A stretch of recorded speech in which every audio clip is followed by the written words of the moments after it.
research that helps to solve these problems, research that helps us to, understand policy approaches to improve our healthcare system. Those are the research that we need. So they have to be impact driven, not necessarily based on publications, which is what many people pursue, number of publications, quantity over quality. But while quantity is also good, we want to be able to ensure that the research we do helps us to solve real world problems. And then a thriving research career is one that is based on skill development. So you have to keep upskilling. You have to keep updating your competencies so that you can meet up with the fast-paced world we are in now. I mean, you know that some of the things we knew 5 years ago, many of them don't apply now. Digitalization has changed how we see things. We have AI now and a lot of AI tools out there. So how do you stay up to date with all of these things that keep coming up and coming to our faces very quickly? So you have to keep up skilling. That's how you thrive in this ever evolving landscape we find ourselves in. Then the next is you have to remain visible and you have to communicate. So after doing your research, coming up with your results and all of these things, we need to be able to see it. We need to be able to understand it. And for us to see it and to understand it, you have to make it visible and you have to communicate it very well. So that's where knowledge translation comes in. You should be able to communicate it to different audiences. So your fellow researchers should be able to understand what you're doing. Policymakers should be able to understand the importance of your research. The population, the general population should be able to understand what you're doing and how it impacts them. The research, the people that are supposed to use this research, the implementer should be able to understand it. And the common man whom this research might affect their way of life should be able to understand what you're doing. So, and for all of these people to be able to understand it, you need to be able to know how to tailor these things to these different audiences. And we're going to also look at these things further down the line. So you should be able to be seen, you should be able to see you, understand what you're doing, and we should be able to use what you come up with as your research findings to be able to influence policy and solve problems. And one key thing in the world today that makes researchers thrive is when you are interdisciplinary in your approach. So this is where partnerships come in. I still see a few researchers trying to just do things on their own. It's usually not very effective when you do that because there are many intersections now in our lives. Engineering intersects with health, health intersects with social development and all of those things. So you should be able to be interdisciplinary in your approach. Look for partnerships, look for disciplines where you can collaborate, look for sectors where what you're doing relates to what they're pursuing. So for instance, education, and health, finance, and community development. These are all different areas, but they intersect in one way or the other. So that's how we're able to come together to solve complex problems. Even across countries, across continents, we see researchers collaborating now to solve complex problems that affect all of us as a global village. So you have to be interdisciplinary to be able to create a thriving research career. And then lastly, you have to be adaptive. We see how things keep evolving, and as they keep evolving, new evidences emerge. Societal needs become different. What we needed 10 years ago is not what we need now in different areas of our lives. These things keep changing. So you should be able to adapt with these changes. You should be able to evolve with the way evidence is changing, with the way societal needs are changing. And for you to be able to do this, you need to also remain intellectually flexible so that you can pivot to different areas. So for instance, I'm doing research in cancer and how to improve access to cancer care services. So previously, whenever you talk about cancer, people talk about things like not being able to afford the medications and all of those things. Now, there are many cancer access programs to help people afford the medications they need to help with treating their illness. But that's just one piece of the pie. Now we are seeing that even though there are these programs, people are still not able to access them because maybe they live far from treatment centers, maybe because there are other costs that are implicated in accessing cancer care services. And there are other machines we need that we've not really considered in these access programs. So these are like some of the ways things keep changing. And then you have to be able to evolve with that. Now we are talking about societal aspects of cancer cost. We are talking about community-based care. And these were different from the things we were talking about 10 years ago in terms of cancer treatment and access. So you should be able to be intellectually flexible to pivot to these new areas so you can keep your research relevant and you can thrive. So these are my 5 key points on how to thrive while building your research career. And the next thing I want to talk about is how you can understand and create your own research idea and your research identity to basically create your brand for the research you are doing. So you need to be able to define your focus. What are you doing? Why do you want to do this thing? So it needs to be clear. So for me, what am I doing? I want to see how to improve access to cancer care services, cancer control. Why? Because cancer burden is increasing. People are dying unnecessarily from this disease because of a lot of reasons, lack of access to treatment, weak early detection services, and all of these things. So you have to define your focus and your purpose. Yes, you should be interdisciplinary, but it doesn't mean that you should take yourself away from your focus. Pursuing your interdisciplinary collaborations would help you to maintain your focus and look at other ways of achieving your aim and your purpose for your research. So define your focus and your purpose and stick to it as much as possible.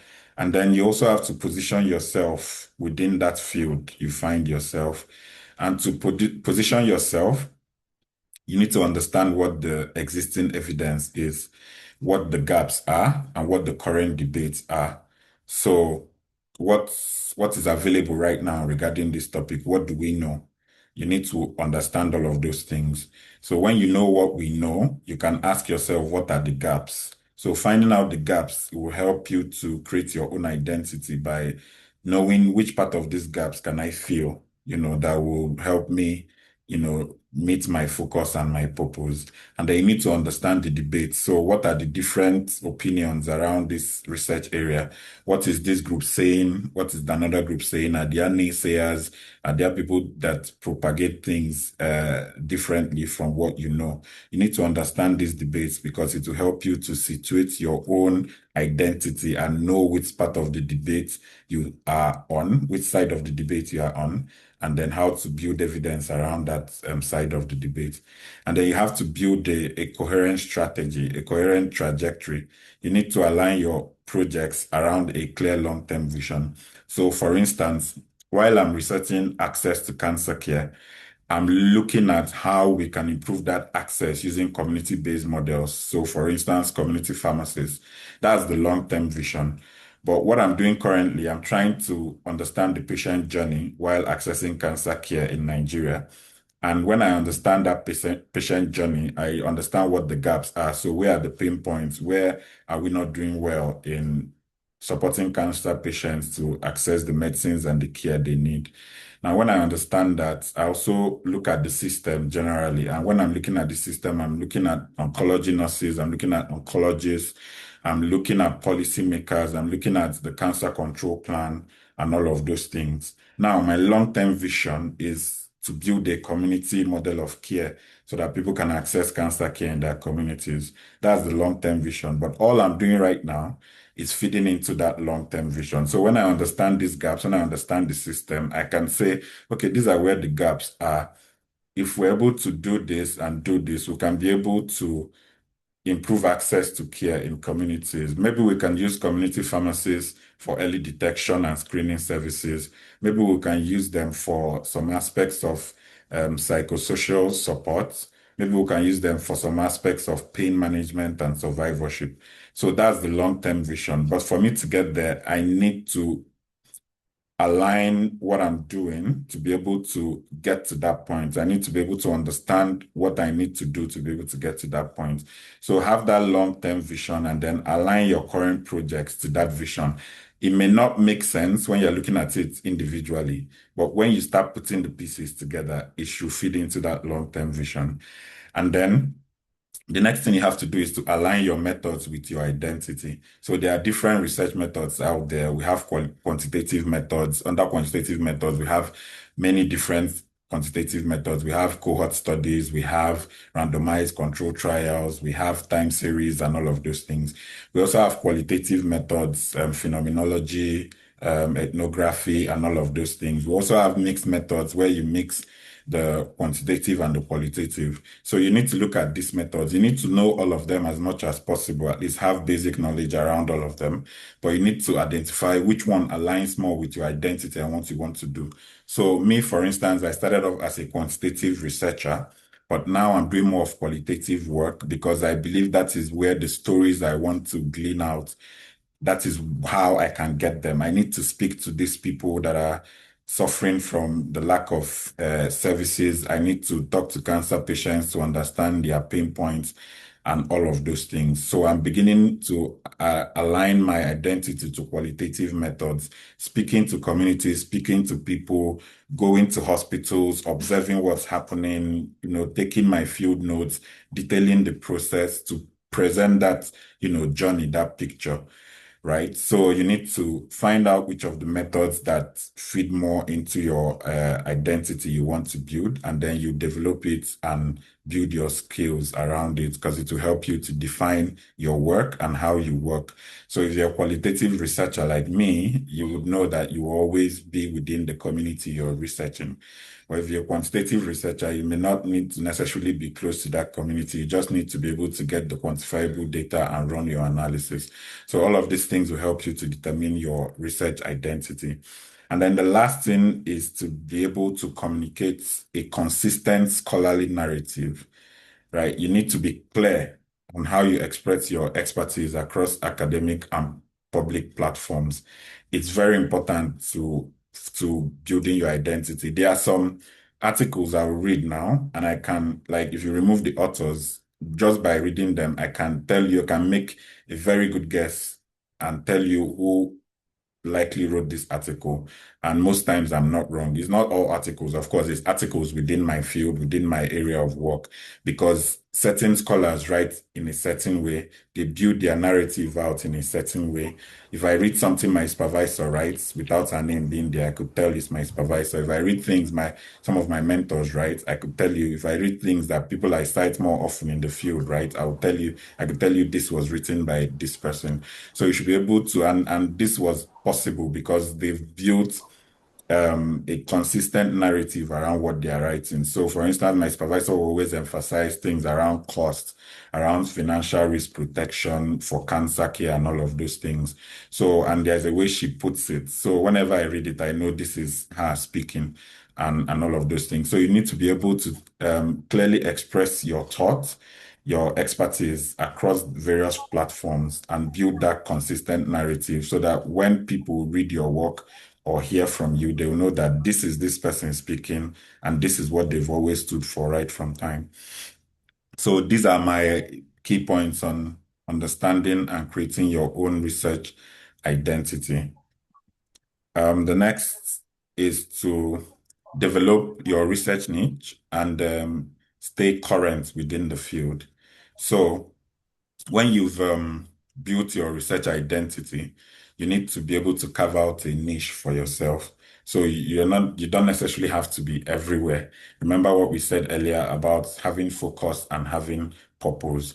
So you identify a particular niche you want to operate in. So there are different areas of interest. For instance, in cancer research, there is a whole lot of things one can do in cancer research, drug development, patient access, policy around cancer, cancer control plans. There's a whole lot of things you can do, but you shouldn't be everywhere. You can explore intersections, but the area you're exploring within those intersections should still be within your focus area. So narrow down your area of interest to a specific relevant problem, and then you begin to build your depth and your expertise in that area.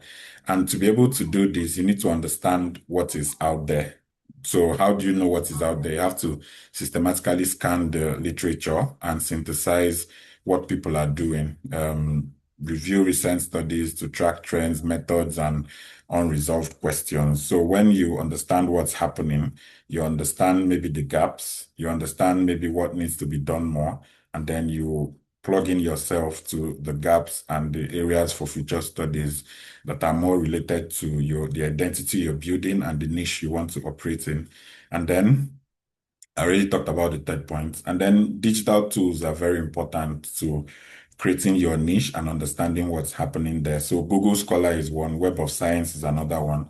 I have alerts set up for this too. It's for researchers that I follow their work that are relevant to what I'm doing so that whenever they publish or anything, I get the alert and I can easily look at what they are doing. And then follow the key journals within your area. So if you are exploring intersections between medicine, medical care, and the social aspects of care, there are many journals that publish articles like that. So you need to follow them. So for instance, social science and medicine, I'm always looking at their publications and their different partner journals and looking at what people are publishing in those areas. Things like Journal of Cancer Policy and all of those things. So these are like some of the journals I follow. So I'm able to stay up to date. And we have these digital tools that help us to follow these things. And then, of course, there are reference managers out there like EndNote, like Mendeley, and all of these things to help you organize your insights around what people are doing. And then last but not the least, and this is actually one of the very important aspects of, creating a niche for yourself and staying current, and also building your reputation and becoming visible within the community of research you're working on, which is to engage within scholarly communities and in discussions. So there are different journal clubs. I would recommend checking out Rising Scholars. It's a research platform for young researchers from developing countries, low-income countries. They have a lot of resources. They have journal clubs and all of those things. So you can check them out and, see what you can get from there, become part of the network and explore what they have and take advantage of it. So participate in journal clubs. Conferences are very important. Local conferences, regional conferences, international conferences, they are very, very important. That's where you meet people. That's where you present your work. That's where you begin to build an identity and a niche for yourself, for people to get to know you. And it's good for networking. It attracts people, that are interested in what you're doing to you. Many of the collaborations I have today, most of them I met from conferences that I've attended. And, it helped me to carve out the area I'm working on now, mostly around health system strengthening, cancer, and all of those things. So conferences are very important. There are academic networks out there. Some might be within if, for instance, some of you are undergraduate students or graduate students, your schools will definitely have academic networks. You can speak to your professors and all of those things, and they can plug you into some of these networks. So it helps you to understand what's happening within your area, what people are doing, the people to align with, and the niche to start building. So that way you remain very, very current intellectually, academically, research-wise, and it helps you build your relevance as well. And then when you've done this, the next thing I have is, building your momentum, and you have to do this by starting early and starting well. Most times when you start early, even you start well. And I'm saying this because many of the people I've spoken to, many of the people that come to me, they always have this fear of starting because they don't know what the future holds. They don't know if they will succeed. But how you just have to start, right? And start early. Early is now. Like after this session, start.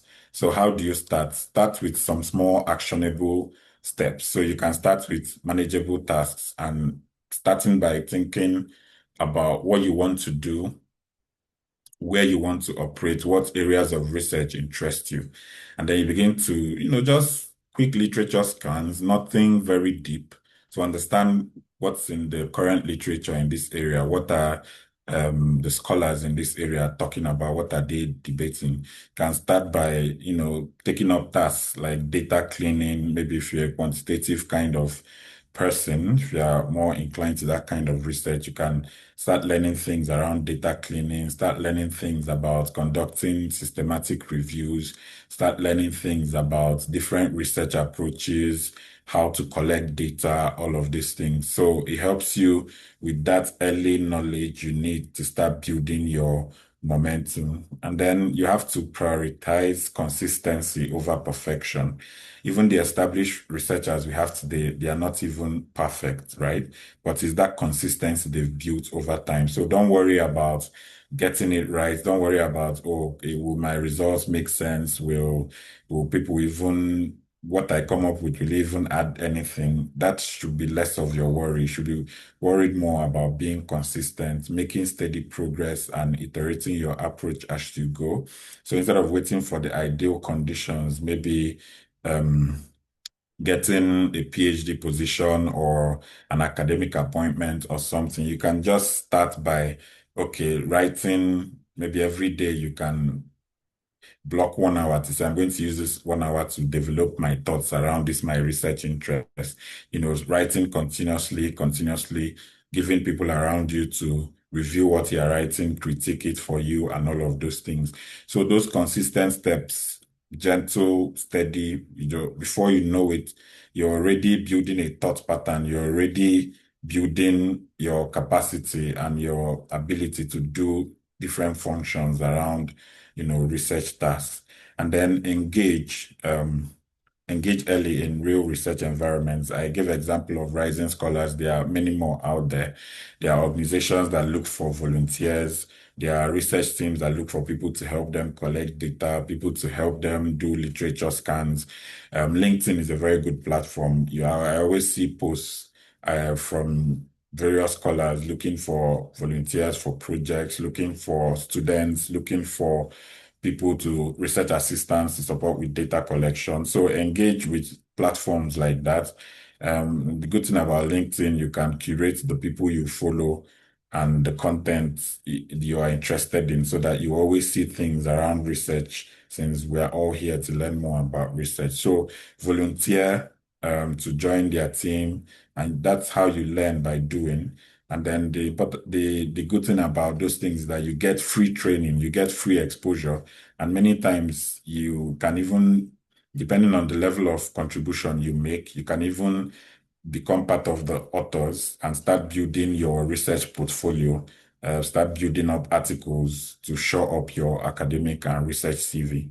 And then as you're engaging, you should be seeking for mentorship and guided exposure. So that's why what we are doing here is very important. NICOB and their programs helping connect you guys to mentors, providing mentorship, guiding you people. So this session today is like a guidance session. So things like this are very important. They help you to expose you to experienced researchers that are maybe ahead of you, that you can learn from and understand their journey and how they've got to where they are. So it will help you to accelerate your learning, to understand how your area works. And then, of course, start translating your early efforts into tangible outputs. So like I said, aim for concrete products. So you can start by writing summaries. You can start by writing abstracts. If you see a conference that is related to your area of interest, you can look at their call for abstracts and look at what the kind of research they are asking for, the way they ask people to format their abstracts, their posters, their presentations. So you can start from there, start writing something. If you have like a research you're already conducting, even though you've not had your full set of results, even for many conferences, presenting preliminary results is fine. So don't wait till you even have the whole thing completed. If you have like preliminary results, you can put them together in a way that makes sense, that fits the abstract format or the conference format, and then submit it. And you never know, you can get a yes, and it will build your confidence and track your progress. For those of us here that maybe have completed undergrad, yeah, I'm sure you definitely did either a practicum or a thesis, a dissertation or something. You can pick that up, dust it off, look at what you did there, and see how you can rewrite some of those things and convert them into research papers or conference abstracts and then submit. And you never know, you get published. So, and all of these things I'm saying, they are not theory based. They are things I've engaged myself in, and I continue to engage myself in. So my research for my previous degrees, I published all of them. Even assignments that I did, those ones that have to do with doing deep work, analyzing literature and all of those things. I published two assignments, wrote them properly into research papers, and they were published in very good journals. In fact, one of them was published in Social Science and Medicine. So it's doable and you can do these things. So all of these efforts you put into your research, for instance, your undergrad research, if you're in postgrad, your postgrad research, the assignments you do, and all of those things. The ones that you've put in so much effort and you look at it and it's novel and contributes something to the literature, you can do a little bit more work on it, package it properly, and submit it to journals that will be interested in topics like that. And you'll be surprised, you get published. And these things are like confidence boosters and morale boosters. And then you just keep going. So you start early, start now. After this meeting, start, prioritize your consistency over being perfect, engage with people, look out for mentors, take advantage of what this program at NICOB is doing, and then start translating all of these efforts into tangible outputs to build your confidence and build your morale. So that's that. And next is to start building your skills strategically. So, prioritize those skills that are high impact and transferable. So we are all talking about research. So when you're in the research field, those skills are things that are around study design. Data analysis is very important.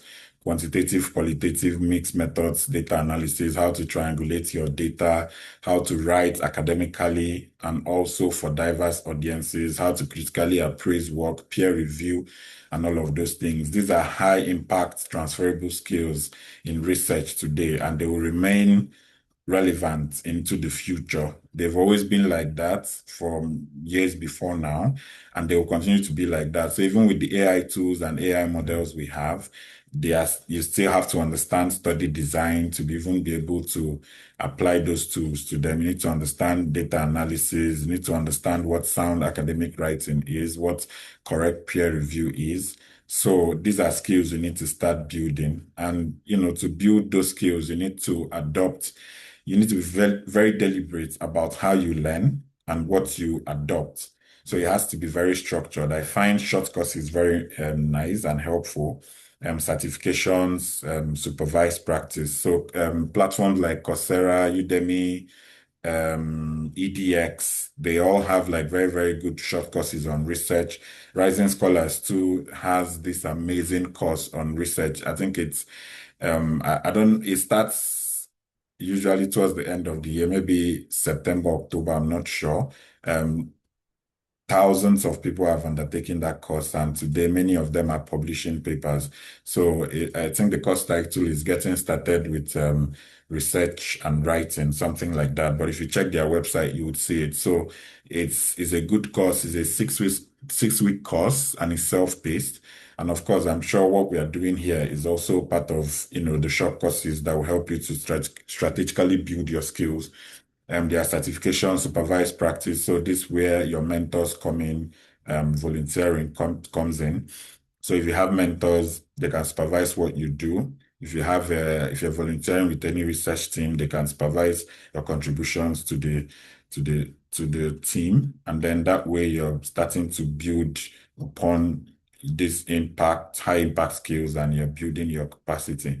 And then as you're building them, you need to link these skills to real projects.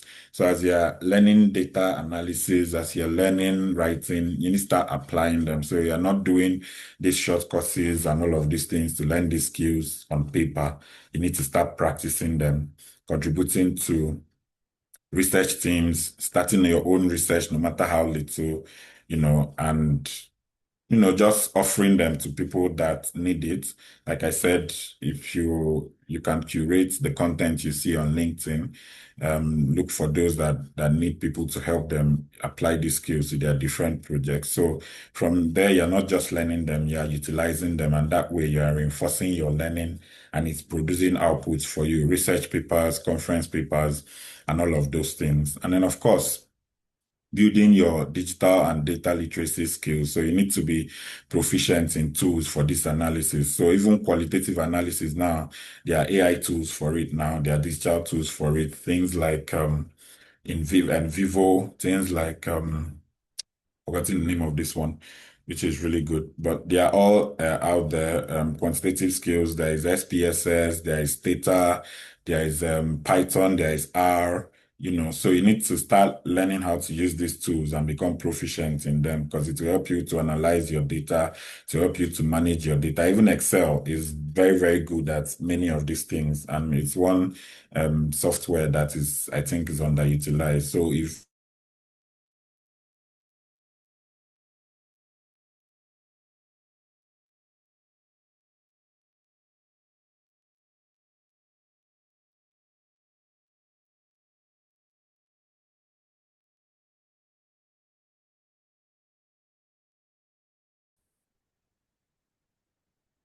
Can you still hear me? We were not hearing you for about a minute, but we can hear you now. Okay, so where did you stop hearing me?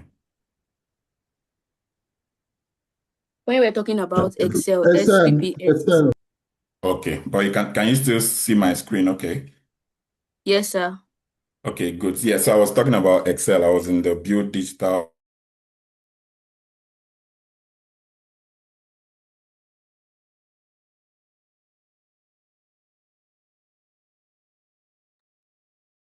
So Hello, sir. yeah, can you hear me okay? Yes, now. Okay, so maybe I need to use my headphones. Just give me a second.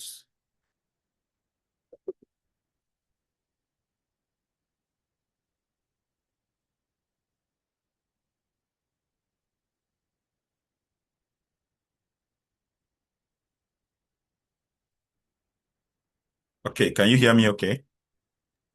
Yes, sir. Okay, yeah, thanks. So yeah, so use these digital tools to build proficiency in them because they are very important in data analysis and data management, even in reference organization. So things like Mendeley, things like EndNote, you can start learning how to use some of those things to manage your references. And these are highly important areas that you need to build your literacy and your skills.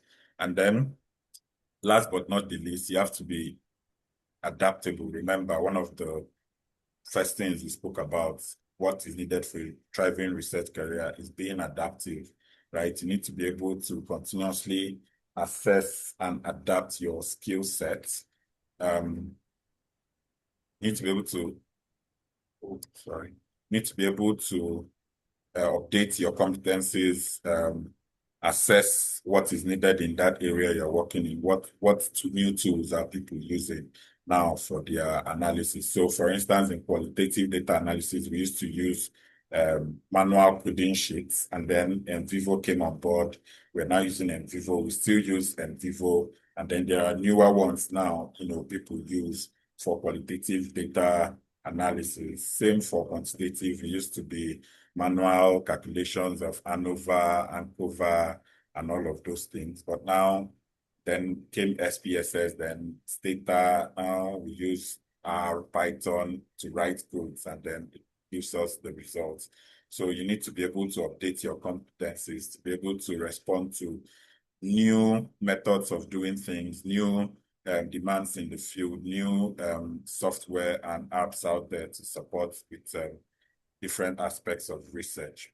Prior to now, reference management was mostly manual, you just take note of it and all of those things. But now we have notes, we have Mendeley and all of these things. So you need to be able to continually assess what is happening, adapt your skill set.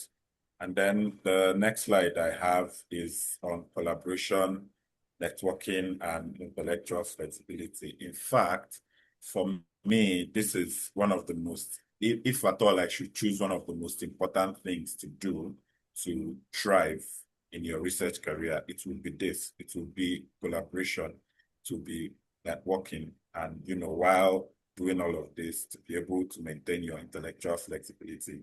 I say this because I'm someone that has greatly benefited from collaboration and networking. In fact, apart from maybe my first two research projects that I, just explored as a young, passionate um, person who just wanted to get involved in research, most of the things I've done in research and still doing is based off of collaboration and networking. It's a very, very core research strategy, and it helps you to go far.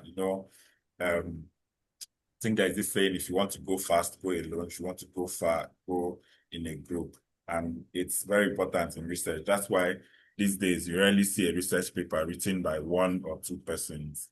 It's always different authors because they bring in different perspectives, they combine their expertise, and it helps them to strengthen their methods and increase the quality of their work and also the reach. So if you have like 10 different researchers coming together, doing conducting a research, you're sure that you will have strong methods because people will bring in all their expertise and to make the methods strong. And when you have strong methods, you have very good results that have implication for contributing to solving real world problems. And then that way your work is of high quality and increases your reach. So imagine 10 people tweeting about the work, and then there are different networks picking it up and then spreading the message and citing the work, and it just becomes out there, communicating it to different policymakers.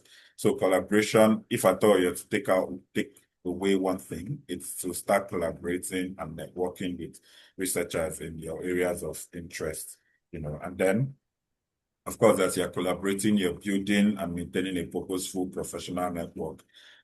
Engage your peers, engage your mentors, engage senior researchers in your area of interest. And, it creates opportunities for you to learn to build those partnerships. And when you build them, please be intentional and purposeful about maintaining them, right?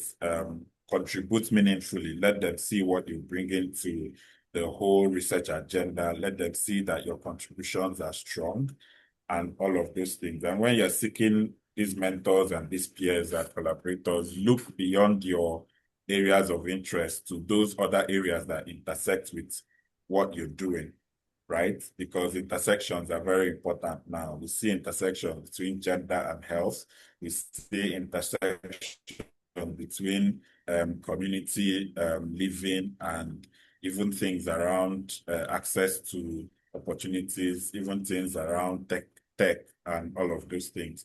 So seek those areas those disciplines, those focus areas, even those countries where what they are currently doing, where their current policy priority aligns with what you're doing, and build, those engagements. It will help you to address the problems, even the very complex ones, complex problems.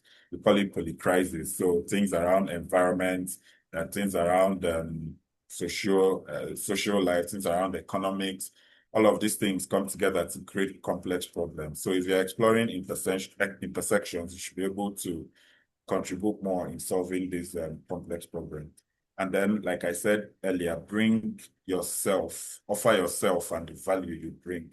Be very clear with what you're looking for and what you're offering. Communicate your interests, how you're going to, what you think your interest is bringing to the research agenda, how it connects with other agendas to bring everything to a coherent whole that will help come up with results that will be meaningful for all of us in society that are affected by that problem you're trying to solve. Contribute meaningfully, position yourself as a person of value, you know. Yes, visibility is important, but that shouldn't be the main thing you're looking for. You should be able to make yourself very essential to the process so that when even beyond that project, when other things come up, people will think about you and the value you bring. And then, of course, be very, very flexible intellectually. Stay open to new evidence. I know that sometimes we researchers can be very, very, for lack of a better word, dogmatic. We can be very, very focused on a particular thing. Like sometimes if we believe in something, we just hold on to it tenaciously. That's okay, but you need to stay open to new evidence. Things have changed. AI, for instance, is here to stay. So personally, with the whole AI thing, when it started off, I had my reservations. I still do have my reservations, but I'm learning how to apply AI now because in a few years' time, it will now be those that can apply AI versus those that cannot apply it, right? So even though I have my strong reservations against it, things around data ethics, the data governance, the hallucinations, and all of those things, it's becoming better. People are using it. In fact, some journals now, when you are submitting, they ask you to acknowledge the use of AI in different ways.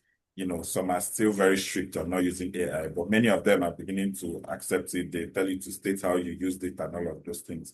So that tells you that it's changing. It's becoming a little bit more acceptable now, and it will keep growing. So if, for instance, I remain adamant about, not being open to AI as a method or as something that can contribute to research process, I'll be left behind, in fact, even in a few months, So you have to stay open to new methods, new perspectives, new evidence. So if, for instance, from your results, you find out that this is the way to improve access to cancer care services. You checked a lot of things and this is the way. So you hang on to that. And then there's a new evidence that this is another way to do it. And you're saying, no, this must be the way. But there are other things that can, determine a different way of doing it, like the context, like socioeconomic characteristics, like demographics, and, all of those things. This can render new evidence more plausible and probable than yours. So you should be able to be open to all of these things and be willing to adapt or pivot where necessary. So it doesn't mean you should be unstable like the waters. It should be within reasonable limits, right? So it doesn't mean, oh, when a new wave comes, you just leave what you're doing and jump to it. Remember, you have to retain your purpose. You have to retain your focus. So your being flexible is to understand how to apply these new methods, these new evidences, these new perspectives into that your focus to make it better, into that your purpose to make it more achievable and more helpful to solving the problem you're solving. So it doesn't mean you abandon your focus or your purpose. No, it means that you are flexible enough to use these new things coming in to refine your purpose and get to where you are going or where you intend to be. And then peer review is very important for visibility and it helps you grow. I'm someone that peer review has really helped. And I like to do peer review because of a lot of things. One, it gives me firsthand exposure to things other researchers are doing, to see new methods, new results, new approaches, and all of those things. And then by doing that, it helps me build my capacity as well. So I see a new method, like, oh, okay, I read more about the method and then I apply it to my own research. So I encourage each and every one of us to engage in peer review. It's very important for visibility. It helps you grow. It helps you build your capacity. So reviewing other people's work, it sharpens your analytical skills as well. It has improved my own writing. When I see the way other people write and how they connect ideas, I'm like, oh, okay, this makes sense. I can see how I can, explore that in my own work. And then it helps you to understand publication standards for your area of interests, your areas of expertise. So it helps you see, oh, the studies that have been published in in this journal, this is how the authors write it, this is how they structure it, this is how the journal experts this is how the journal evaluates the study from the perspective of the peer reviewer. So that gives you first-hand experience and leverage and advantage to when you're writing your own work, you already understand what the standards are, what is expected, so you can improve upon your own work. And it helps your own work scale through peer review easily. And then it helps you to build credibility. So if you're contributing as a reviewer, it increases your visibility, it signals your expertise within the field. So for people to come to you as a peer reviewer, it means that you are contributing something, you know something about the field, and they can take advantage of that.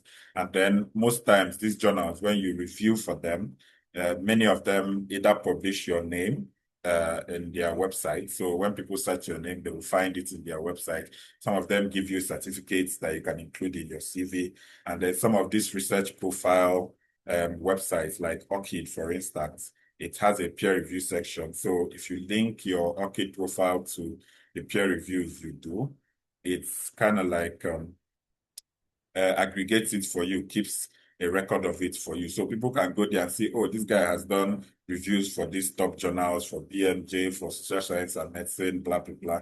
And it builds your credibility that you're contributing to science and research, and you're doing it for the best journals out there, the top journals that are helping to curate all of this evidence. And then, like I said, I already mentioned, okay, it helps you to build your research profile. You can easily track your outputs and reviews, your contributions. It strengthens your professional presence. So when people ask you what you've done in the field, you can easily share your ORCID link with them for them to see. If you're applying for certain jobs, you can put your ORCID link there, your ORCID profile. You can connect it to your social media, like your LinkedIn, your Facebook, and all of these things. And people can see, all what you're doing. So it builds your credibility within the research space. So now I want to, just pivot quickly to, after all of building all of this technical expertise, how do you become successful as a researcher today? So you are thriving based on your technical brilliance. You understand how to use peer review. You understand how to analyze and write. You are focused. You have your purpose and all of these things. So what about being able to adapt, being able to stay visible, and being able to stay the course? So that is where focus, resilience, and communicative power comes in. So I'll start with resilience first. You have to be very resilient as a researcher, because the truth is that you're going to have failed experiments. I have had failed experiments. You're going to have manuscripts that will be rejected after putting in months or sometimes even years of work. That has happened to me. Um, yes, I hold some grants, but some of my grant proposals have been rejected before. Sometimes I get feedback from my supervisor and my committee that is very overwhelming, that I feel that I don't even know what I'm doing. Like, why did I even start this in the first place? I've applied for jobs that, I didn't even hear back, So all of these things are going to happen, right? It's a given. There's no researcher you meet that hasn't experienced one of these issues, a failed experiment or rejection of your work, and feedback that is so overwhelming that you don't even know what you're doing. So you need to be resilient, because these things will happen. And if you're not resilient, it will make you shift your focus and even give up. I know people, even in my program, that have abandoned their PhD um, for various reasons that are linked to the things I've listed here. I think resilience might have helped them while being very reflective and understanding the fact that our contexts are different and there are other things like life issues and all of those things. So I'm not taking anything away from any of these people. All I'm just trying to say is that resilience is important depending on other contexts or other factors that might be at play. But all of these things, at least one of these things would happen to you. It's not me wishing you bad. It's just me being very realistic with you. So you have to be resilient. And, to be resilient, there are, for me, three things I do, and I also share it with people, right? Um, reframe your failure as feedback. So when I fail at something, when the experiment doesn't work, I don't see that I've failed and wasted my time. I just see that, okay, I've seen a way not to do this. Like I need to look at this another way. So I've definitely proved that this is not the way to do this. And then I build supportive networks. I have people I talk to when I'm down, just to cheer me up. Um, I have people that I just talk about random things with. I have networks that we just maybe just hang out, maybe go hiking, or just do something different from all of this research. And I also practice self-compassion a lot and, giving myself space and time to reflect and, put myself back together. So I try to take it easy on myself. I try not to be so hard on myself, you know, and all of those things. So this is how I build my resilience. It will work for you. There might be other ways that are out there for you to build resilience, but I find this trick very helpful. So the fact that you're resilient doesn't mean that you stop failing. No, it doesn't shield you from failure, but what it makes sure is that you transform that failure into learning and still maintain your focus and your purpose. And then focus is also another thing. It's part of what we also mentioned earlier, being focused and purposeful. So it's not about doing less. When you say you're focused, it's not about doing less, but it's about doing what matters the most with as much precision as possible and with greater clarity. So being focused doesn't mean you just have to take on one thing very narrow and you're not listening to any other thing apart from that. No, what it means is that within the aspects of your interest, within how broad it is, you are doing what matters most about that, and you're doing it with great clarity and precision. So focus links purpose, and then it provides direction, and direction increases your motivation. So basically, when you're focused, you are able to stay within your purpose. You are able to do things to meet that purpose. And when you are doing things to meet purpose, you are going a certain direction. And then as you're going a certain direction and you're progressing, your motivation will definitely increase. As you keep moving forward and you're progressing, you will remain motivated to keep going that way. So I have seen some studies that show that when you do your deep sustained work, when you're not multitasking, it makes you more creative and it makes you master that project. So that's what focus is all about. Picking one aspect, you know, doing it with great clarity and precision, and avoiding multitasking where possible, because most times I find that when you're multitasking at the end of the day, at least one of the tasks suffer. You've not done it to the maximum potential that you could have done it. You've not done it to the optimum level you could have done it. So maybe you can do one, but one will definitely suffer, right? So that's why you need to remain focused and plan your time around that to make sure you're thriving in this research area you've decided to pursue. And then practical tips on how to maintain focus. So, like we mentioned earlier, you have to define your purpose, define your academic purpose. And to do this, you have to break your goals down, have accountability partners, people that are checking with you and ask you how it's going. And this could also be your collaborators to make sure that you people maintain your momentum. And then, just remaining dynamic. You have to keep moving. Either way, you just have to keep moving. You have to structure your time around deep work. I do this a lot. So sometimes I bring out 1 hour, 2 hours and say, I'm going to use this to write on this specific aspect of my thesis. I'm going to use this to look at articles that are related to my research that I can cite or link their work to mine and all of those things. So I put away every form of distraction. I put my phone away, like very far from me. I lock my door. I, shut my ears, just anything that keeps you focused, to just put that on. And then you dedicate that time to deep work. And then you find out that within that 1 or 2 hours, no matter, it's very little, 1 hour, 2 hours, but you'll be amazed at how much work you get done. when you put aside all of these distractions. And then avoid comparing yourself with others. Understand that different people's realities, that different people have different realities. So I'll give an example with the different way people structure their PhD programs or different labs out there. So there are labs that are run by well-funded professors doing multiple projects. So you might come to the lab, this professor has millions of dollars in funding, has like several tens of postdoctoral students, several PhD students, and all of those things. And they are doing one central work, but they are taking on different aspects of the work. Then you, on the other hand, you are in a lab with 5, 6 students. Your professor has funding that is not as huge as this other person's work.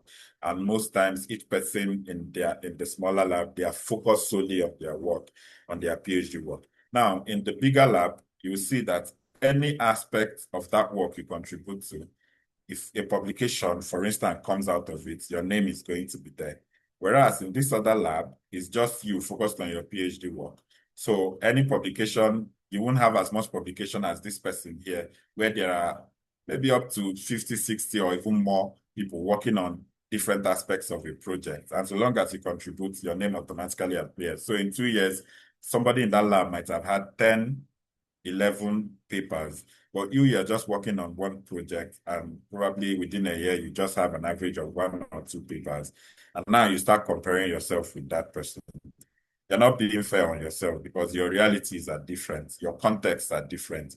Your 1 to 2 publications, or even one publication in 2 years, is a huge output, for you and where you're going. So avoid that comparison trap. It will make you to lose focus on what you're doing.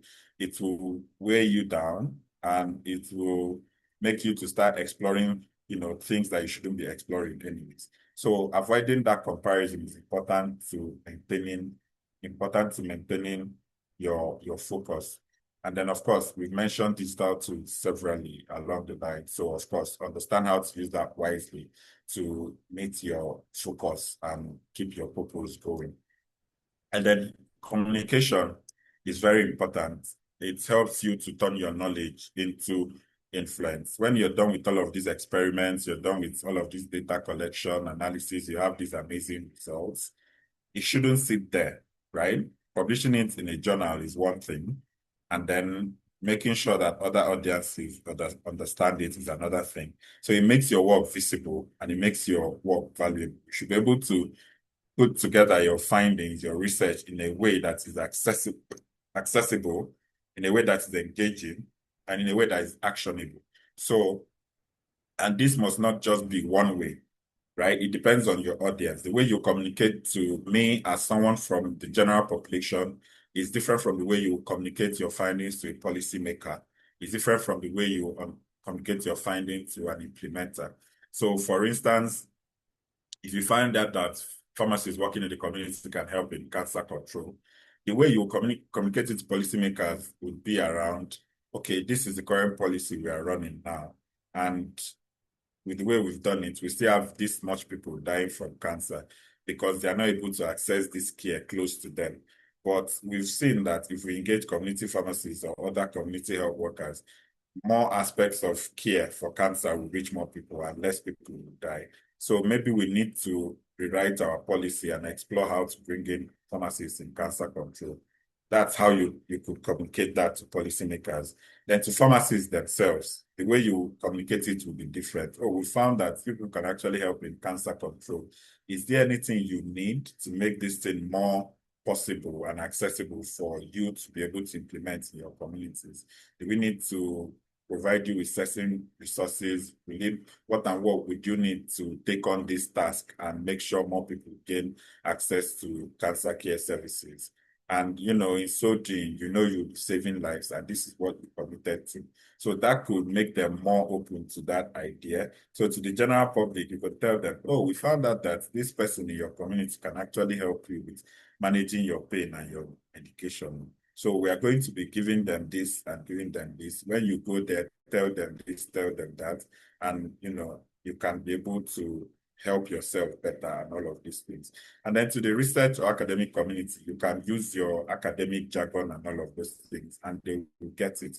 But if you model all of these things up and just communicate it in one way, maybe put it in a journal, but me, as a member of the community, I'll probably, the likelihood of me reading that journal article is almost zero, right? So you need to put it in a way, maybe put it in social media for maybe if many of us use Facebook, you can craft it as a message on Facebook. This is what we found though. So you in this community, you can actually take advantage of this and use it to help yourself. So you need to tailor these messages, and building skills in social media is important. And we need to see more researchers, more people in academia embrace social media. And it's very good. I like that, it's a tool or it's a platform where many people are now. That's where to reach most people.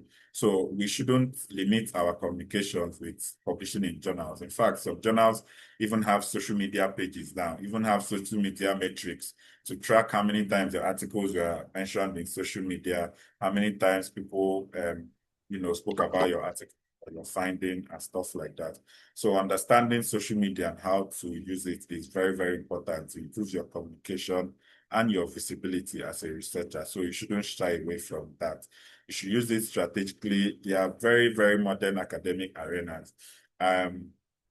Sometime a couple of months ago, one of my friends, we've known each other for a while, just texted me, and I just woke up in the morning, I saw a text from him. He was basically saying thank you, that something I reposted on social media, he shared it with his wife, and now his wife has a PhD admission and scholarship in a school in the US, right? So many researchers, many professors are now on social media, on LinkedIn, on Twitter, posting opportunities and all of those things. And if you are not on those platforms, you won't see these things. And you yourself, you can't build your own visibility. You won't be able to engage. I've had collaborations that came off of LinkedIn. In fact, Friday, I had a meeting with the research team. And how did we meet? The two people, key people that I met with and I'm working with on that project, we met on LinkedIn and we started to come together. And we have like two very strong outputs coming out of that collaboration.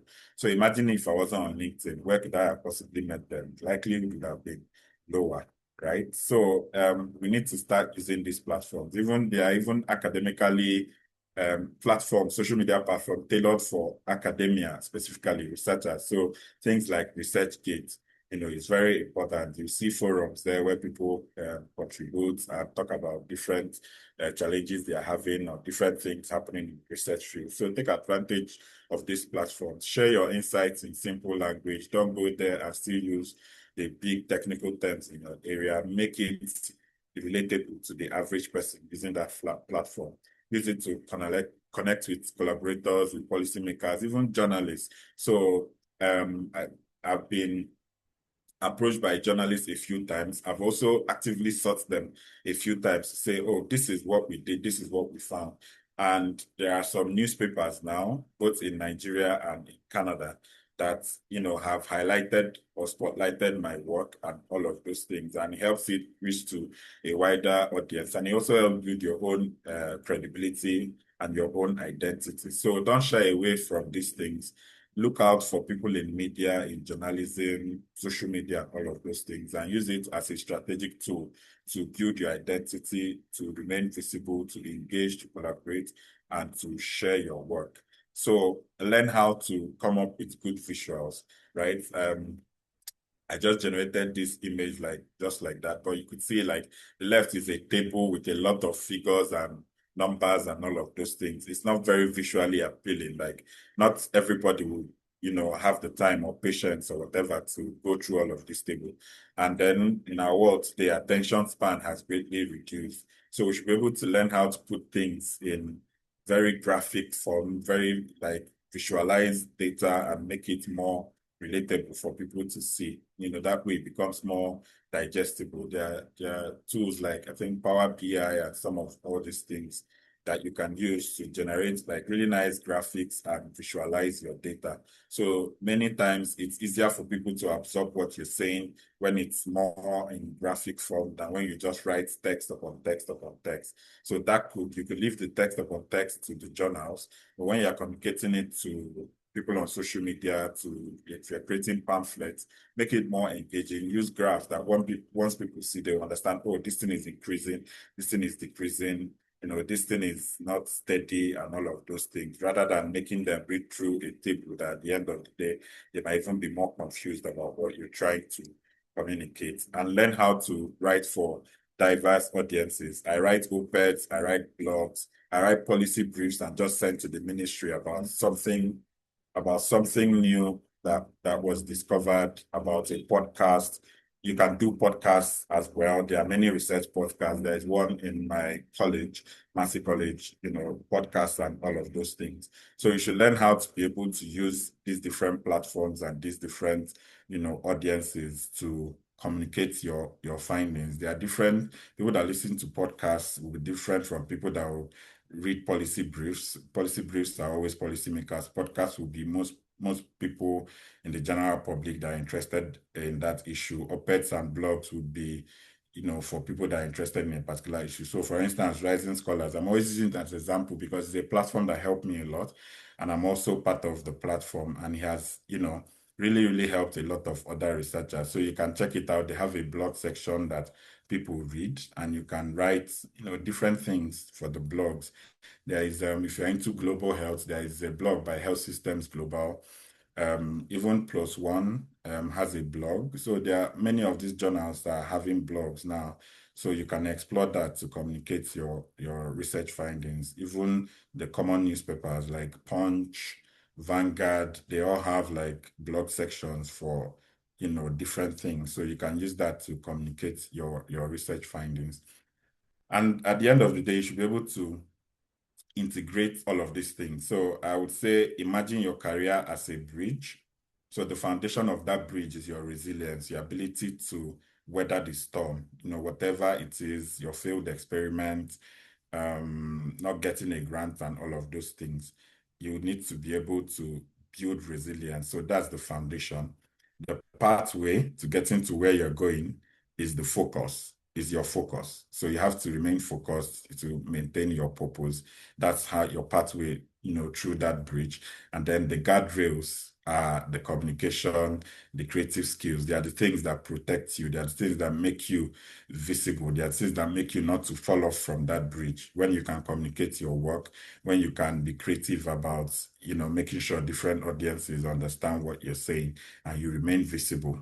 So these are the ways I integrate these skills, and I'm pretty sure that if it worked for me, it will work for a few more people out there. So I believe they will be helpful for you. So I want to end with some of these reflections. Before the session, the NICOP team made me develop a set of tasks for you. So I've shared it with them.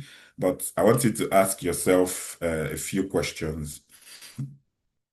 Ask yourself if you're being intentional about aligning your research interests, if you're being intentional about how you build your skills, who you collaborate with, and how you communicate your work in a way that is clear and meaningful so that you can make very good impact. You can ask yourself what recent challenge that has tested your resilience as you journey on this research path, and how did you respond? What can you do better? How can you build your resilience? Because it's important to build a thriving research career. Things will shake you. Things will make you question why you even started. But resilience is what will keep you going.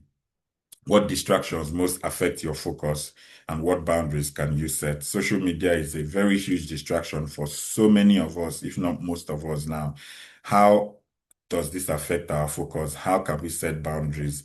Do I need to do deep work? Do I need to put aside my phone for a couple of hours a day?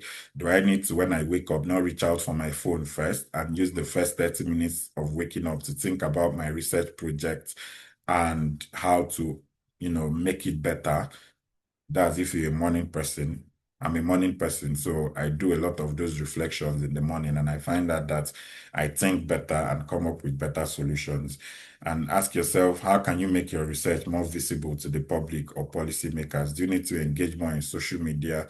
Maybe your social media is strictly for maybe pictures, for holiday, and all of those things? Do you need to create another one for your research to be able to engage with that audience, or do you need to start mixing it up now? So think about some of these things and, just start small. Start small. Think about all what we've talked about today. Start noting down what you want your research identity to be, the niche you want to create. Start noting down where you need to upskill and who to collaborate with. And you can see when you ask yourself some of these questions, coupled with what some of the things we've spoken about now, you can begin to see different areas where you need to improve, different areas where you need to do more, and how you can start to build your identity, your niche, your focus, and all what is needed to build that thriving research career.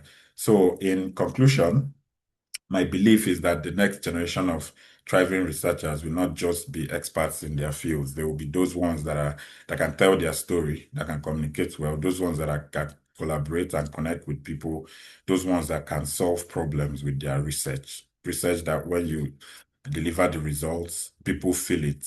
It changes people's lives. And for you to become one, being intentional is very important. You need to be clear with your purpose. You need to constantly upskill as things continue to change. You need to collaborate and network. It's very important that you do so. And you need to commit to producing meaningful work and communicating it in a way that people understand, and that way you can drive real impact. You need to be disciplined. It's very important. You need to be adaptable. It's very important. You need to intentionally align your interests and that change you want to create. And once you do all of this, trust me, you're going to build that thriving research career that will help you make meaningful contributions to society. So thank you very much for listening, and I'm sure we will all win. That's my presentation for today. And if you have any questions, please ask me. Thank you very much. Thank you very much, sir. We are very grateful and we had a good experience learning from you. And I think one of the major things that stood out for us is that academic research or research in whichever way, practical, is not boring. It's not meant for only those who want to lecture or only those who want to remain in the academics. That's one thing that we've come to understand. And also the fact that our social media pages can be a platform where we display our research work. And we are also very grateful for how you extended the discussion to cover challenges or basically concepts that might affect our approach to research in terms of the resilience, the focus, and all that. We are very grateful, sir. Thank you so much. This has been an impactful section. So if you have any question from our participants, please. Okay, I can see somebody raised his hand. Any other person that has a question, you can use the chat box or you can raise your hand and we'll give you the opportunity to ask. So Kehinde Koka, oh, you've brought your hand down. Do you have a question? Okay, yes, Yes. please unmute and ask. Thank you. All right, thank you, ma'am. Good evening, everyone. Thank you, sir, for that wonderful presentation. My question, okay, I want to ask, I'm trying to find a focus. I love being a researcher, going to fieldwork research, and I've participated in different research work. But I'm finding it hard to find a focus on if I want to go for my PhD now. What should I focus on? It has been like, what should be the determinants? I've been hearing that PhD is always very, very stressful, and we can lose. As we talked earlier, that if you are not being resilient about it, you can give up and the other that. I want to know what should be the driving force. I'm finding it difficult to just get my focus. Is it the and I've spoken to some lecturers, and they were like, "Who will employ you after your PhD? What do you want to use it for?" And yes, I'm just trying to find my balance. Should it be money driven? Or what's it called? What do you want to do with it at the end? And the rest of that. Can you advise me in regards to that, sir? Thank you. Thank you very much, Kehinde, for that question. That's a very, very important question, and it shows that you're in the right headspace. So to define your focus, you need to ask yourself two key questions. What do you want to do, and why do you want to do it? If you're able to answer these two questions, you'll be able to define your focus. Now, doing a PhD is important, but is it important for what you want to do? Why do you think it's important that you need to do a PhD? You don't necessarily have to have a PhD to get involved in research. There are people that, do research for different organizations for different purposes, and they don't have a PhD, right? So doing a PhD is the means to an end, but not the end. So if ask yourself the what, I wish you could share a little bit more about what the different research you are interested in are and all of those things. Then maybe I might be able to give you like more practical answers, or do a back and forth with you in terms of question and answer that could help you to make that ultimate decision whether you should pursue this or not. But the two key things you need to ask yourself is, what do you want to do?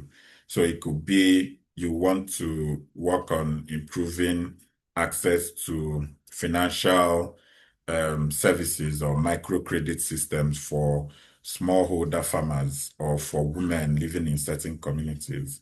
Why do you want to do it? Maybe there's somebody that has had bad experiences because or they couldn't sustain you know their families, or they couldn't feed because they couldn't get microcredit to support their business and help it grow to be able to sustain them. Or maybe you have seen certain people suffering and this could help them make their lives better, or whatever it is. Like, you need to understand what and have a strong why, because that strong why is what will keep you going. I don't want to share some personal stories behind my own why, or why I involved in cancer, or why I got involved in access to cancer care and research. But it's a very strong why for me. And that's why, even with all of the issues I'm facing, like some of the things we mentioned earlier, like failed experiments, like overwhelming feedback, like not getting some grants, my why is still strong enough to help me build that resilience. So understand the what you want to do, understand the why, ensure that that why is strong enough, and it will help you to decide ultimately if you should go into that area or think about something else or another area. I'm willing to. Okay, yes, you've raised your hand again, so go ahead. Go ahead, Yes, Kehinde. thank you, sir. Yeah, I wanted to ask if I can reach out to you for further guidance in regards to it. And that's why, sir. Yes, sure. You can reach out to me at that, and that's what I was about saying. I'm going to put the link to my LinkedIn profile on the chat. I followed So your you, LinkedIn already. How about your WhatsApp number, sir? oh, okay. You have my WhatsApp number. Interesting. So this is somebody that knows me. No, Okay. I said, So how can I followed you on LinkedIn. I'm asking for your WhatsApp number, mister. okay, so just send me a message on LinkedIn, and then Okay. yeah, we'll continue from there. So I've put a link to my LinkedIn profile in the chat for any other person that wants to reach out personally, and we can find a time to talk about this. But your what and your why is understanding those two things are very important for you to ultimately make that decision. Yes, Israel Oriako.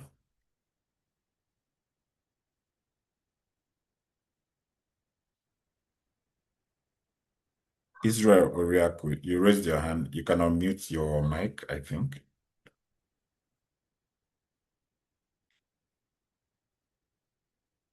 Israel, can you hear us? Your mic is muted in case you're trying to speak.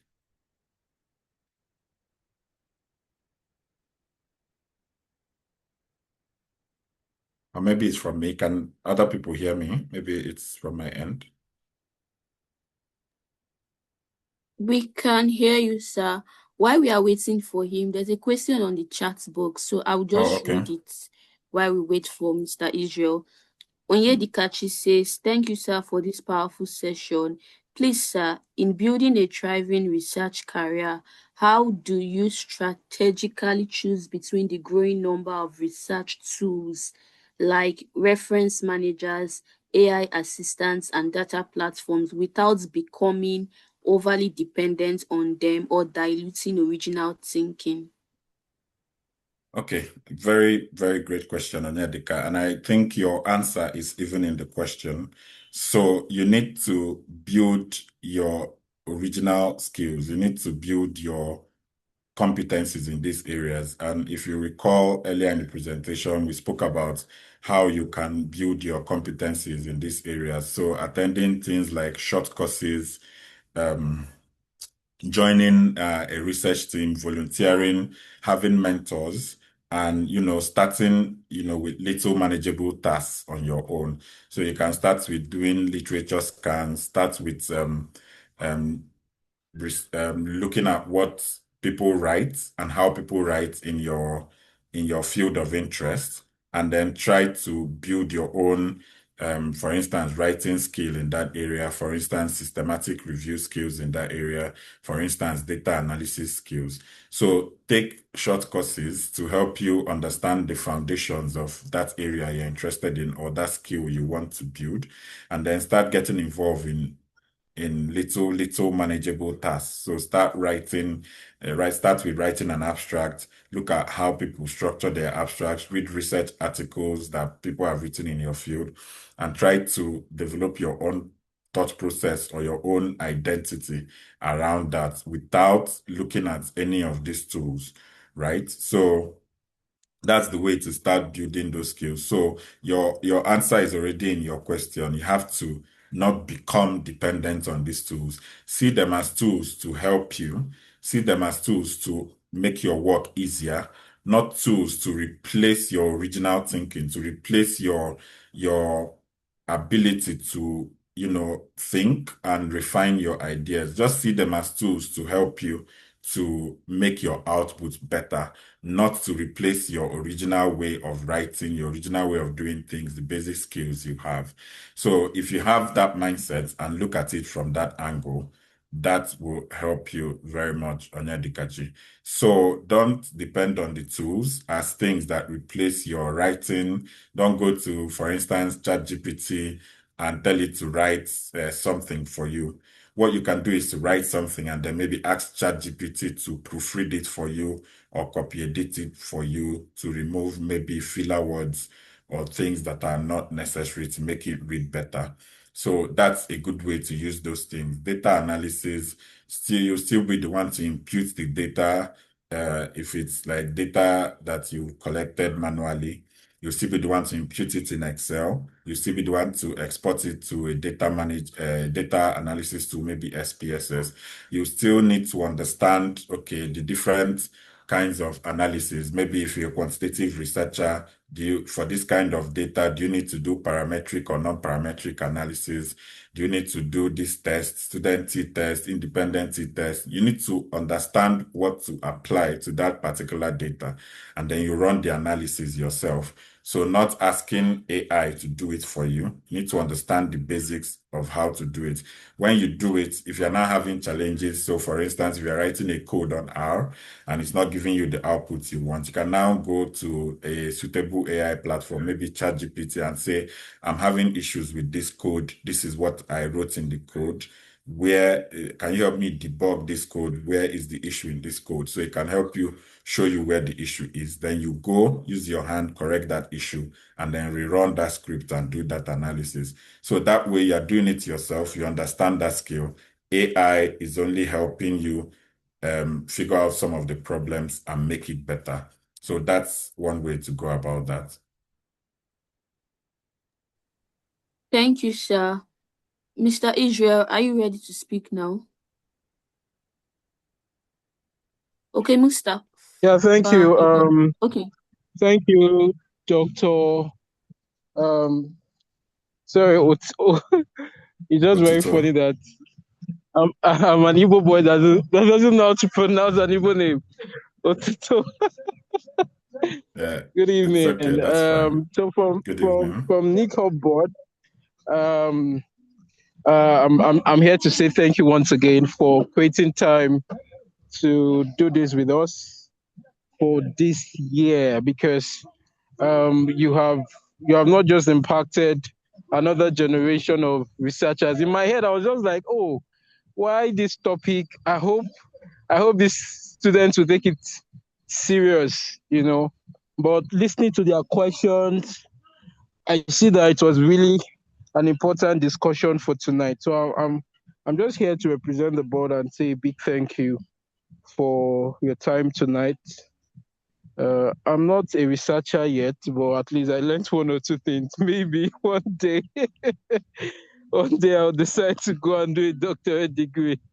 Maybe, but yeah, we're very grateful that you have once again decided to share your time with us, and we do not take it for granted in any way. So, from the entire board of Nick Hope Capacity Development Center, I will say thank you and thank you so much. Thank you very much, Israel. That's very kind and thoughtful of you. Thank you. I appreciate you. Yeah. I'll go and learn my Igbo very well. I hope next time I'll pronounce the name well. Sure. Sure. Okay, Thank thank you very you. much, Israel. Yeah, over to you, Messi. Okay, thank you. Mustafa, please, you can ask your question. Yeah, good evening, everyone. Well done for your topic so far, and I've picked a lot of lessons here. Firstly, my question is about not relying on the AI aspect, as you have said. In a situation whereby we have to write a report and you basically don't know where to start from.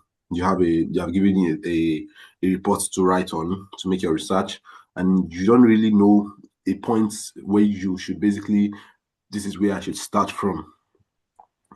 And you don't want to rely on AI. Basically, you want to grab the way you write your structure, how you're going to put it, and then your sources, how you're going to get more sources. How do you go about that with using AI and not fully relying on the AI, as you've said? Yeah, thank you very much, Mustafa. That's a very important question, and it's usually a big issue for we researchers. And I'll tell you some of the strategies I use that work for me. So that's where collaboration and academic networks come in. So I have like a WhatsApp group with some people in my program. There's also a WhatsApp group, with some of us at Rising Scholars. And we also have a Google group. So I could go in there and say, oh, I'm having challenge with this. I'm thinking about doing this, but I don't know how to start. Does anyone have any experience with something like this or something like that? And then before you know it, someone responds, and then you begin to get different responses here and there. People start sharing how they did theirs, what they did, their experience, and all of those things. And before you know it, you definitely pick one or two things that will trigger your own, creativity to start, working on something. That's also where mentors come in. So if you have like a mentor or a senior researcher you have access to, you can also email them and request for time to speak with them. And I do this with my supervisor a lot, and other members of my committee. So I just email them and say, do you have 10 minutes, 20 minutes, 30 minutes, just a quick call.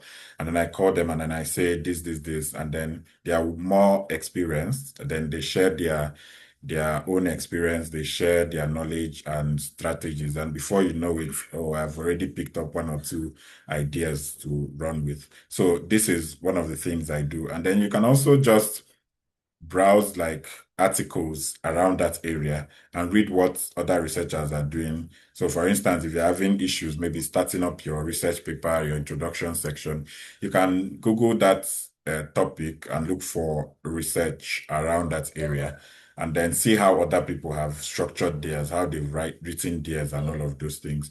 And then you pick from there. So there's no need reinventing the wheel. Creativity doesn't mean you have to come up with something from scratch. Creativity could also mean that you can pick something from somewhere and make it your own and refine it and fit it into something that you want to do. That's also creativity. So most times people think creativity and innovation is about building something entirely from the scratch. No, you can take something already existing and contextualize it to your own issue or your own area, and then make it better and make it work for you. So these are some of the strategies I use. And you can also use, let me not say there's nothing wrong, but you could use AI for ideation, right? You can use it to, walk through some of your ideas or where you're getting stuck and say, okay, how would you, going by, I don't know, these prompt engineers, they will know better. So you can give it a good prompt, going by research in this area and this,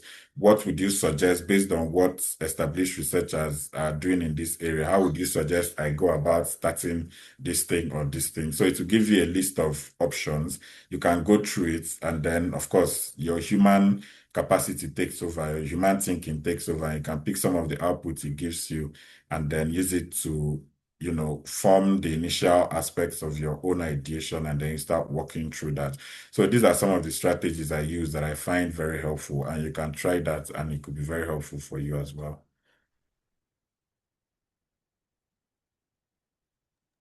Yeah. Thank you Thank you. very much, sir. We are grateful. Okay, we have one question, and I think this will be our last. From Barido. Good evening, sir. Please, thank you for the insightful session. Okay, let me just go straight to the question. What strategy can you give to an entry-level researcher interested in high-impact research that helps to transform policies, especially in non-science related areas? Okay. I wish you could give me an example of a non-science related area, so that I can see if I can give you something more tailored and not generic. So it still boils down to what I mentioned earlier. You are an entry-level researcher, you're interested in high impact research. What is this high impact research and why? When you find out what this research is and why, what policies are they targeting? So non-science areas, that would be maybe things around arts. Social sciences is still science. So arts, maybe it's around mass communication. I don't know if mass communication is a science now on arts, but I think in most schools it's under arts. It could be something around, I wish you could give me an example, but let me just use mass communication. So for instance, it could be that the women in my village, they don't know certain things about maybe their hygiene or their health. Maybe young girls in my village, they're not going to school because they don't understand that there are certain things because they feel that there are certain things not being put in place to be able to enable them to go to school. So it could be things around menstrual hygiene and stuff like that. So in mass communication, for instance, you might have to look at ways to communicate to these people to see that there are newer strategies around this thing, and there are interventions that they can, get involved in, or even like create certain products for themselves that can help them to surmount that challenge and be able to go back to school. So you need to understand, how do I communicate this thing to them? What is the best way for these people to absorb new information? So your words could be, I want to help these people absorb new information so that they can have access to the right information and what they need to be able to get back into school. So your why is because we have less and less girls in school, more and more of them dropping out of school because of this issue. So I need to communicate this thing to them clearly for them to be able to understand it, and then we have more girls back in school. So you need to have that strong what and that strong why. So I can see law or political science. So it could be that certain people don't have access to legal education or legal information to be able to take certain decisions that will help their life. So your what could be improving legal education or legal knowledge on certain aspects of a community's life where they are not doing very well. Why? Because when they have access to this legal knowledge, legal education, or legal information, they will be able to improve on these aspects of their life. They will be able to access opportunities that are there for them that they don't know about, and that they will be able to live better lives. So the way to enter into it is to understand that what do I need to do? What is this high impact research that I need to do? why do I need to do it? Those are most of the time, if you answer these two questions, believe me, you're good to go. Like you already understand where you need to be and why you need to be there. So, and of course, you need to collaborate with people in that area. You need to seek out people in politics or political science, people in law that are also doing research, that are writing on these issues that interest you. Because trust me, any issue you're interested in solving, there's always somebody that also has that interest and has probably written on it. Maybe not exactly what you're working on, but something related. You can always take a cue from those people. You can always reach out to them. You can always uh, ask them to mentor you. You can always shadow them or just follow their work and see how they are doing it. And then from there, you begin to build your own identity. So once you know the what and the why, you should be able to, understand how to do that research and how to communicate its findings so that you'll be able to transform those policies you're interested in transforming.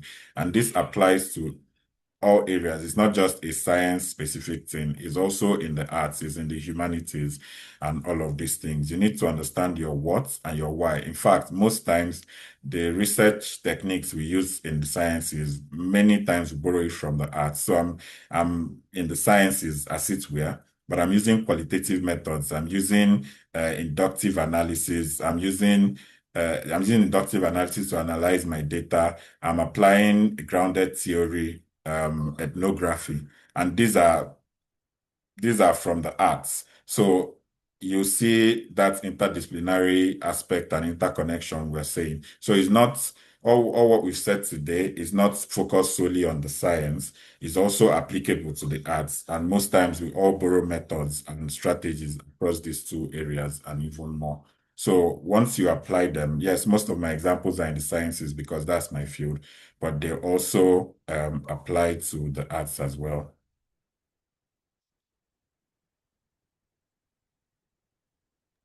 Thank you very much, sir. Thank you. Please, sir, I said Barrido's question was the last, but I saw Theophilo's hand up. Would you Okay. permit us to Yeah, sure. take? Okay, thank you. Theophilos, please, can you ask your All right. question? Thank you very much for the opportunity to my question. Good evening, sir, and thank you very much for this impactful section. I really appreciate. You're I welcome. am a, a recent graduate and interested in research. Currently, we are working on a paper to possibly publish by maybe mid-year. Okay, don't worry, I've seen. Uh, Thank you. I'm also asking for a favor. I don't know if there should be like a follow-up for many of us who are interested in research. If there is a possibility for us to maybe create a group, we start interacting even right from now, because I feel for many of us, even on this call now, it may be the case of hearing with one ear and it goes out on the other ear if there is no action taking any commendable what is it called, action taken. So I feel if we allow this impactful sessions to just lie low after this night, we may not get that result. So I don't know if there can be a kind of a follow up for some of us who may be interested in research. Maybe we can start from maybe an article, we review an article and possibly reach out for correction or maybe guidance on how to possibly publish. That's one question, Yeah, sir. yeah. Thank you very much, Theophilos, for that question. Very hands-on, very, very straightforward. I've used that. I've used this approach previously in some of my engagements, and it works. I think I'll leave it to Messi, Israel, and the team at NICOB to work on and pull it together. I'm willing to serve as a mentor for such group. And, you know, but I think because I don't have access to all of you, the guys at NICOB do. And I'm sure they run a structured curriculum. So I think that, and I'm sure you guys apply to be fellows in this program. So I think it's something you would need to check back with Messi, Israel, and the entire NICOP team. And then you guys can, fine-tune how you want it to be. I'm willing to come in to share my own expertise. I also have some upcoming research projects that I may be needing hands on. So it might also be a good place to start for some of you to start getting some of that hands-on experience. But the organization, setting it up wouldn't come from me. It will come from your team at NICOB. And then when you guys set that up, I am in constant communication with them. We can build up from there. So yes, your question is very practical and very forward thinking and forward facing. And I think it's something you guys should pursue. And I'm willing to support with that. All right, Okay, thank you very thank much. you very much, sir.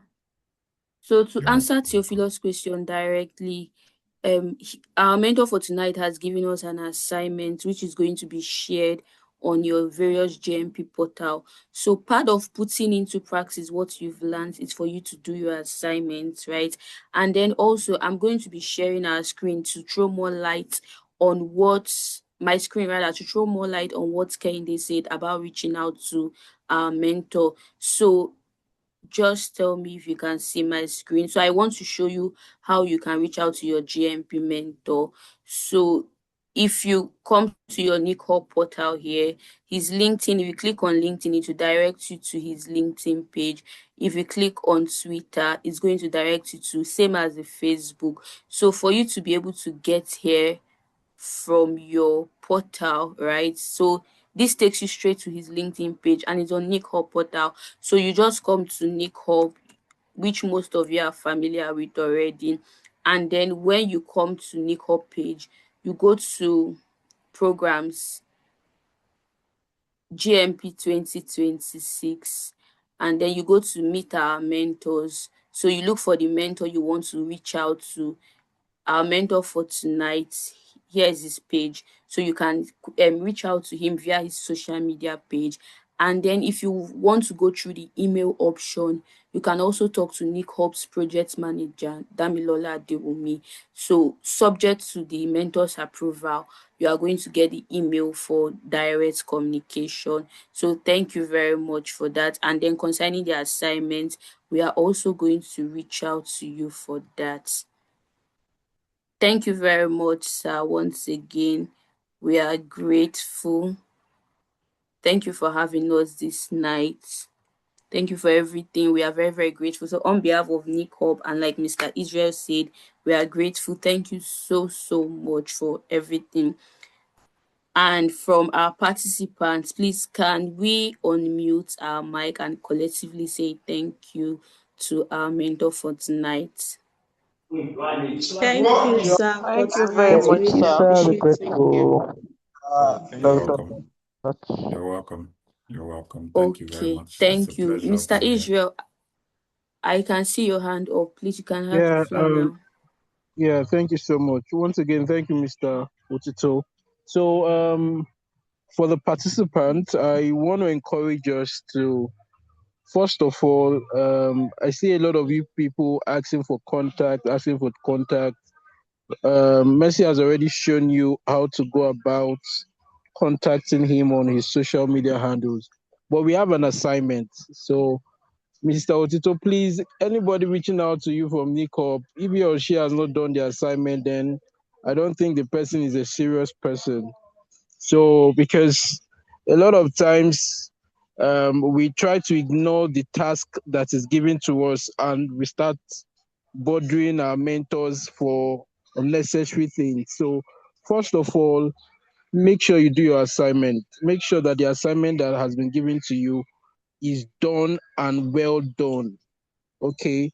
Yes, NICOP is going to after GMP or before GMP ends, there's still going to be a system where we're going to speak with all our mentors and know when and where we can all contact them either via emails or create a community like such that there's going to be some room for an after class section, right? But you will not enjoy any of these mentorship activities if for any reason you are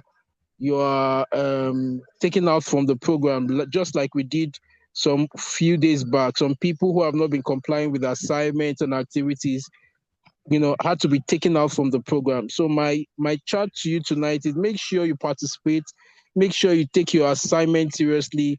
All these things you are doing at the end of the day, it's not to Nick Hobbs' glory, it's to your growth. So take your growth serious. Take your growth serious. I've had many of you say you want to contact him. When you contact him again, it's still another assignment he will give you. It's not like Mr. Otuto has another 1 hour to come and spend with you.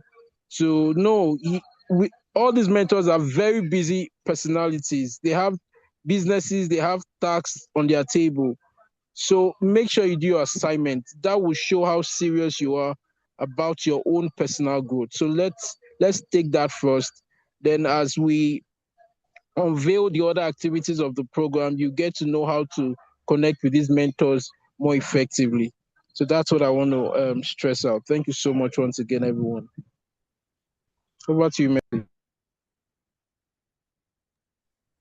Okay, thank you. So officially, we've come to the end of tonight's program. Do have a lovely weekend, everyone. Thank you very much. Thank you so much, Mr. Otuto.